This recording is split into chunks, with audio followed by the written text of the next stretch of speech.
correct? Oh, yeah. I think a lot of people do. It's that gnawing sense in the back of your mind that something has just fundamentally shifted. That uh, maybe the dynamic of the world hasn't just changed organically. Right. That it's actually turned against you, not by accident, but by design. Exactly. It's a very specific kind of friction. Yeah, you feel it in the office, you see it in the media, Hmm. maybe even in the way history is being taught to your kids right now. You're constantly told that your instincts are wrong, that your ambition is quote unquote toxic. Right. And that your history is basically just a catalog of errors and oppression. And when you bring this up, when you say you feel this slow burn of disrespect, what happens? You're told you're just being paranoid. Or that you're just resistant to progress, that you're standing in the way of equality. Exactly. Yeah. But today, we are doing a deep dive into a text that argues the exact opposite. It claims that you aren't crazy and you aren't paranoid. You are being targeted. It is a fascinating, heavily researched argument.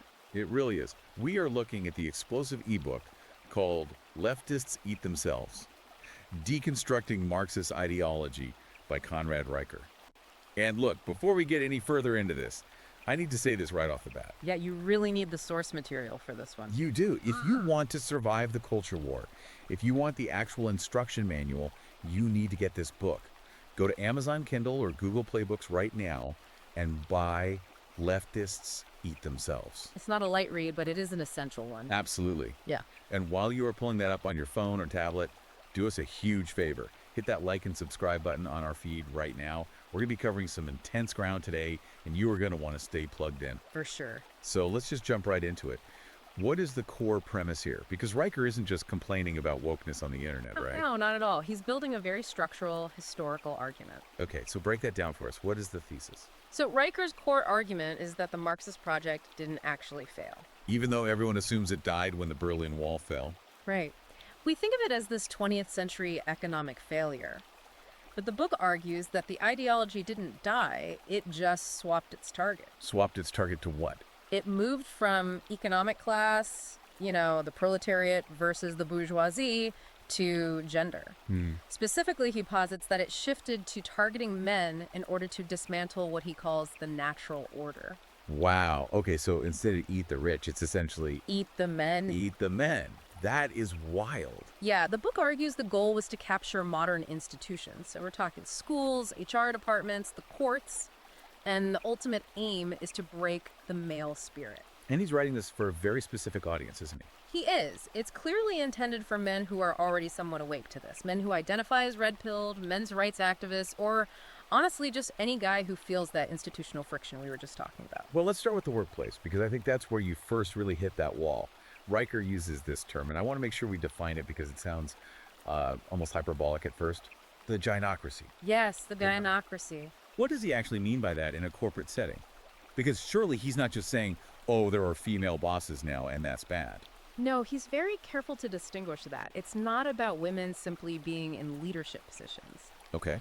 He defines the gynocracy as a systemic framework where female grievance is elevated to the status of moral truth, while male competence is treated as a pathology. Wait, a pathology? Like a literal disease? Precisely. According to the book, in what he calls the socialist workplace, merit and competence are actually punished, and identity is rewarded. How does that actually play out day to day, though? He describes this thing called the double bind that men face in corporate environments now. The double bind. Walk us through that. It's a total catch-22. If a man is assertive, decisive, and takes charge of a project, he is immediately flagged as toxic or aggressive. Right, he's taking up too much space. Exactly. But if he realizes that and tries to play it safe, if he keeps his head down, stays quiet, doesn't rock the boat, then he's labeled as passive or disengaged. So there's literally no winning. You're penalized for leading and you're penalized for following. Right. Riker argues there is no correct way to be a man in this system.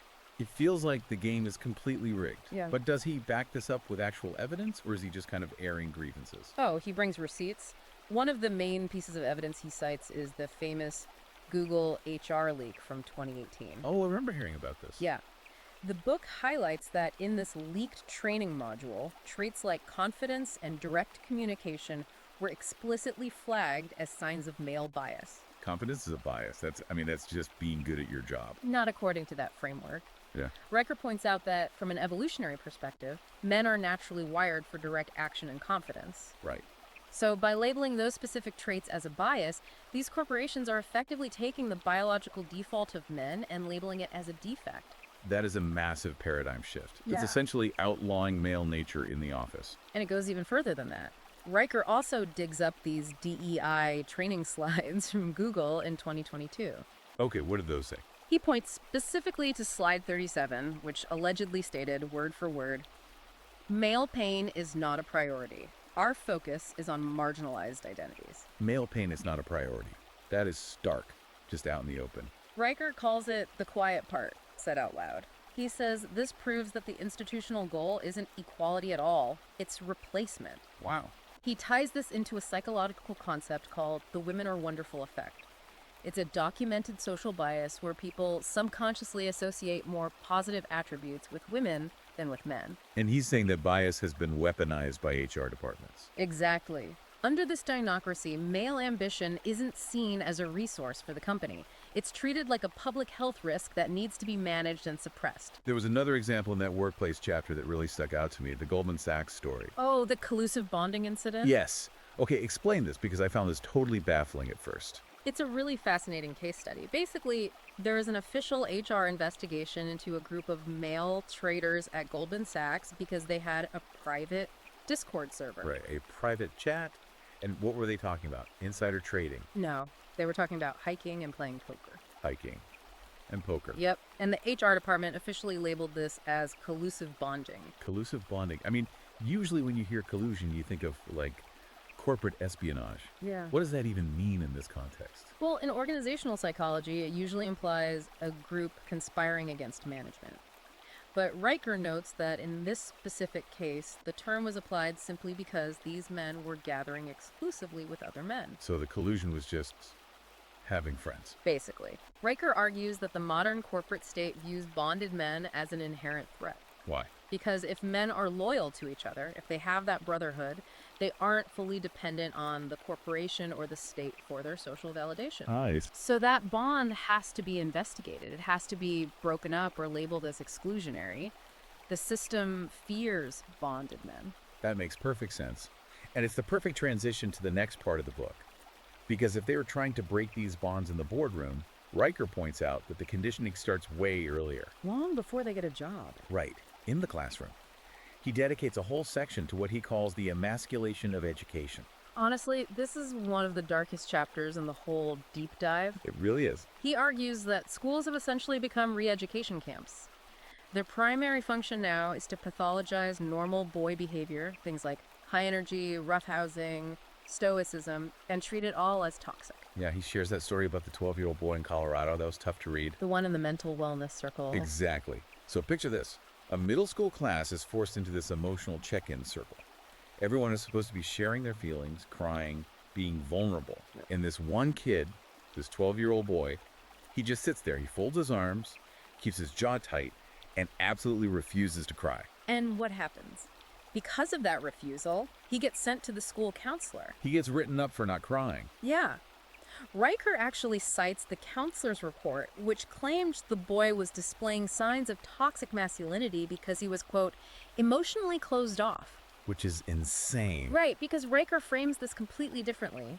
He argues that the boy wasn't broken, he was displaying stoicism, he was holding it together under pressure. Which for thousands of years was considered a virtue. Exactly. But the modern school system treated his natural masculine stoicism as a mental disease that needed curing.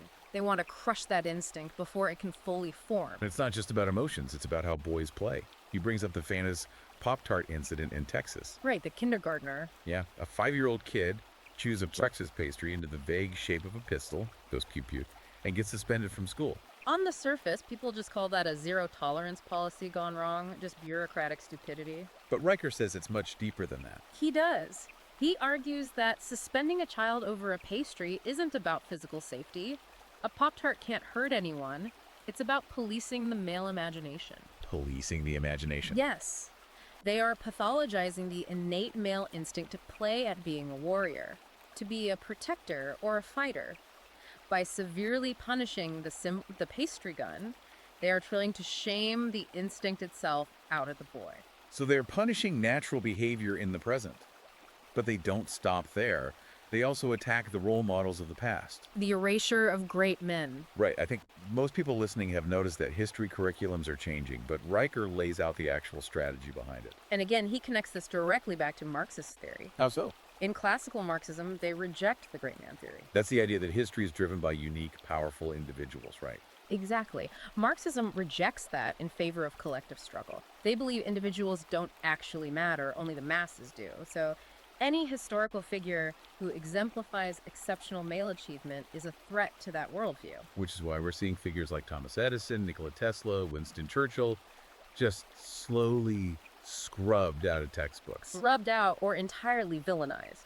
The book points to schools in Sweden as an example. They now teach Viking explorers not as brave seafarers or master navigators, but simply as early imperialists. Wow. They strip all the courage and adventure out of the achievement and just replace it with this heavy moral judgment. He also goes after the New York Times 1619 Project pretty hard in this section. He views the 1619 Project as the ultimate modern expression of this Marxist rewriting of history. Because of how it treats capitalism. Yes.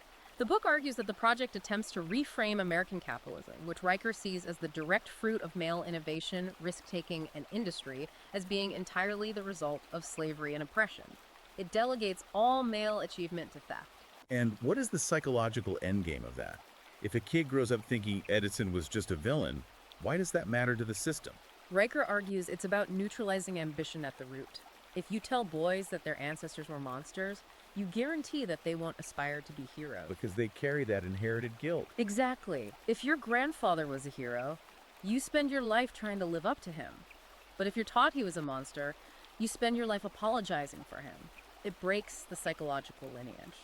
And that concept of lineage brings us to where the book gets really controversial.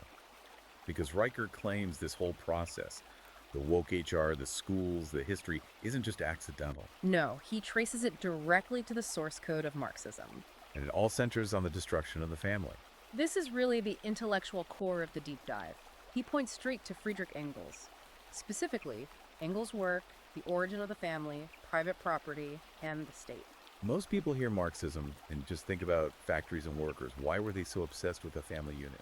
For Engels, it was purely economic. He argued that the traditional nuclear family is the primary engine of capitalism. How does that work? Well, as long as a man has the freedom to work, accumulate resources, and pass that private property down to his biological children, capitalism will always survive. Right, because he's building generational wealth for his specific lineage. Precisely. So Riker argues that in order to destroy capitalism, the Marxists realized you have to disrupt that lineage. You absolutely must break the bond between the father and the family. The family has to be abolished. That puts a completely different spin on the whole smash the patriarchy slogan. It's not just a social movement, it's economic warfare. It is. And Riker actually draws a very chilling historical parallel here to Maoist China. During the Cultural Revolution. Yes. During that time, the state actively encouraged wives to publicly denounce their husbands for having what they called bourgeois tendencies. And what actually counted as a bourgeois tendency back then? Things that seem totally normal to us. Wanting privacy in your home, disciplining your own children, or just prioritizing the well-being of your family over the demands of the state. That sounds incredibly familiar to what we hear today. Riker makes that exact connection. He argues that toxic masculinity is simply the modern Western translation of bourgeois tendencies. Wow. It's the exact same mechanism. You shame the man for his natural instinct to order his environment, provide for his kin, and protect his home. You turn the culture into an agent of the state, policing him inside his own house. And this leads directly to what Riker calls the red pill lie, or the freedom paradox. Yes, this is a crucial point. We're constantly told that dismantling traditional gender roles is about liberation, right? That it frees everyone. But Riker says it actually delivers slavery. How does he justify that? He argues that when you remove the father from his role as the primary provider and protector, a vacuum is created. And the state always steps in to fill that void. So it's a transfer of dependence? Exactly. Men lost the freedom to lead their families, and in exchange, the family just became dependent on government programs, subsidies, and state institutions. And he brings some brutal receipts on the financial side of this, particularly regarding the family courts. The section on child support is incredibly tough. He essentially describes the modern child support system as taxation without representation. He highlights that one specific story, the guy living in the Dodge ProMaster van. Right. This is a guy who is working full-time 50, 60 hours a week, but he is forced by a family court to pay 70% of his income into a system for children he is barely even legally allowed to see. He's living in a van, so his ex-wife and the state can extract his labor. Riker paints a picture of the modern man as nothing more than a utility, just a wallet with a heartbeat. And he argues this isn't a glitch in the legal system. No, he says it's a feature. It is a deliberate transfer of wealth and power from the individual male directly to the state apparatus. So, if you're listening to this and you realize the system is designed to break you, isolate you, and drain your resources, what are you supposed to do? Because the mainstream advice is always, hey, go get help, go to therapy. Right, talk it out. But Riker absolutely slams that door shut, doesn't he? He tears it off the hinges. He calls it the therapy trap or the victim industrial complex. Why is he so against mental health treatment? He's not against mental health itself. He's against the modern method of treating it. Yeah. He argues that modern talk therapy was inherently designed for the female mind. It prioritizes verbalizing every emotion, opening up, crying, embracing extreme vulnerability. And for men? He argues that for men, this is a literal trap. It strips them of their natural defenses and leaves them completely demoralized. He uses that infuriating example of the university student in Oregon to prove his point. Yeah, that case really illustrates the hypocrisy of the system. You had a young male college student, severely depressed, actively suicidal. And he applies for a mental health aid grant through the school. A grant specifically designed for underrepresented groups. And he was flatly denied. Because he was a man. Explicitly. The board ruled that, quote, men are not an underrepresented group. This is despite the glaring statistical fact that men make up the vast, vast majority of suicide victims. It's just undeniable proof that the institutions do not care about male survival. Right. Riker uses that to say, look, the system will not save you. So if talking doesn't work and the institutions are hostile, what is the alternative? He brings up what he calls the Elon Musk approach. It's one of the best lines in the book. He quotes Musk saying, I don't talk about my feelings, I build rockets. I love that. It perfectly encapsulates Riker's solution for men. Men do not heal through talk therapy, they heal through competence, they heal through action. Building things. Exactly. You don't fix a broken man by putting him in a circle and making him cry about his childhood. You fix him by helping him build something, climb something, fight something, or conquer a goal. Which brings us full circle back to that collusive bonding idea from the Goldman Sachs story. Riker says the ultimate form of resistance isn't political, it's brotherhood. This is where he brings in the hard data for a solution. He cites CDC data analyzing male mental health, and the numbers are staggering. What did the data show? It showed that men who participate in structured, male-only rites of passage, so we're talking the military, fraternities, strict religious orders, those men have a 45% lower suicide rate than the general population. 45% lower. Yeah. That is a massive statistical anomaly. Because bonded men survive. And Riker argues this is the exact reason why the left constantly targets those male-only spaces. They call the boys clubs, or say they're exclusionary and toxic. Right. Because a group of brothers who are watching each other's backs, who hold each other to a standard of competence, that is the ultimate fortress against state dependence. They don't need the government if they have each other. Exactly. If you isolate a man, you can break him easily. But if he is standing shoulder to shoulder with his brothers, he is infinitely harder to control. It really reframes this whole push for inclusivity. Riker is essentially saying that inclusivity is just a Trojan horse used to dismantle male bonding. He says men need to absolutely stop apologizing for wanting their own spaces. It's a matter of survival. So as we wrap up this deep dive, the final section of the book pivots to a call to action. And it's refreshing because it's not the usual go vote or complain on Twitter. No, Riker's final message is deeply psychological. He tells the reader, you are not broken, you are hijacked. You are not broken, you are hijacked. That is such a powerful reframe. It changes your entire posture. Think about it. If you believe you are broken, you sit down and you ask the system for help. Right. But if you realize you've been hijacked, you stand up and you fight to take the controls back. He's telling men to reject the victim narrative completely. Do not play their game. Reclaim the throne. Exactly. He says the institutional war on men is already won, but only if men agree to stay asleep. If they take the red pill, the game changes. The moment they wake up, the illusion shatters. And man, that is exactly why we are recommending this book today. We have honestly only scratched the surface of the history, the economic philosophy, and the pure strategy in Leftists Eat Themselves. There is so much more in there. If you want the full manual for navigating this, you need to go to Amazon Kindle or Google Playbooks right now and buy it. It is absolutely essential reading for this cultural moment, and I'd also highly recommend following the author directly. Yes, Conrad Riker. He's putting out incredible analysis constantly. You can find him at Conrad and Riker on Substack, and he's also very active on Twitter. Definitely go give him a follow.